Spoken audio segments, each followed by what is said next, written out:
Hello, my lovely cryptids, and welcome to episode 2 of Stories with Siren. As always, I'm your host, Siren, and today we've got a special kind of story on deck. As I'm sure you've already seen, I have a tendency to like stories with, well, a little darkness to them.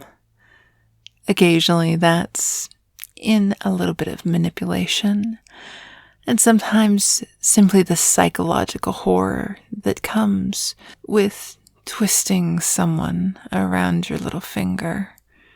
A monster wrapped in a lovely silk bow. But this isn't that kind of story.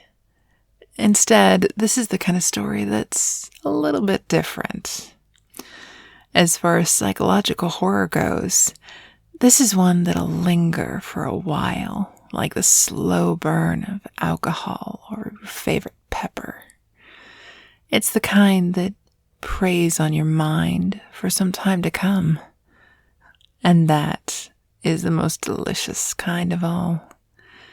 But enough of that. Let's get into the story, shall we?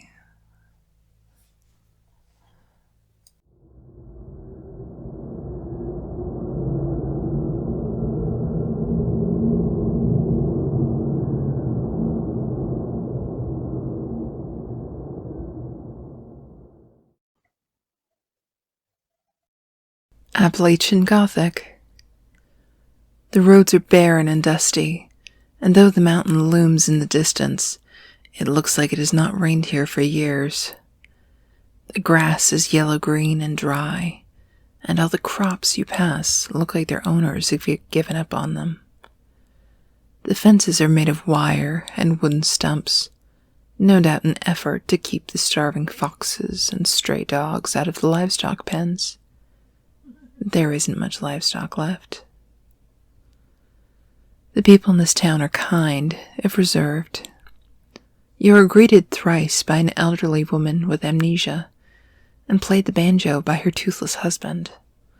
The children, however, stare at you from behind their mothers, faces covered by tangled hair and hands with dirt in their creases.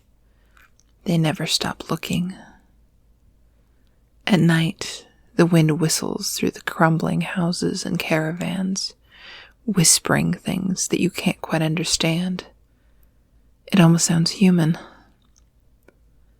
In the early morning, you listen to the faraway voices of farmers.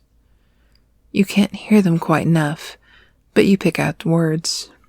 Words like mauled, blood, and mystery. You decide to stop listening. The people seem quieter now. They regard you cautiously, and the children are nowhere to be seen. You see a group of men trudging down the track that leads to the mountains, talking of retrieving something. You have an ominous feeling about what may have happened. There are footsteps outside your room at night. They sound odd, too heavy for an animal, yet too strange and loping for a human. You hope it's not a bear.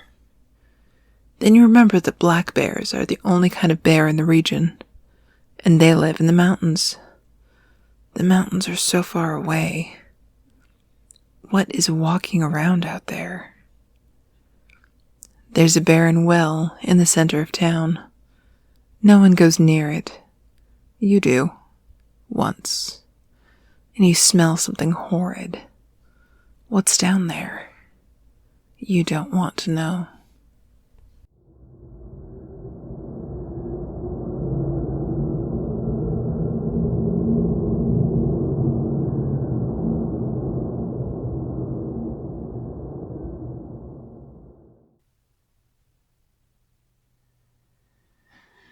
Well, that certainly is a treat all by itself, isn't it?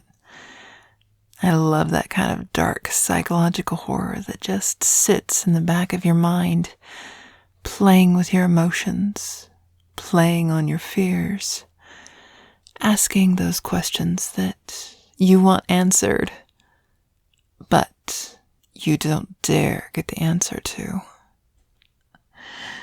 As stated at the beginning of that lovely story, the story's title is Appalachian Gothic. Unfortunately for this one, I don't have an author to be able to attribute this to, but if any of you lovely cryptids happen to know, please drop me a line. I'd love to make sure that I give them all the proper credit for this work. Now, I suppose I'd best be going, but until next time, ta-ta!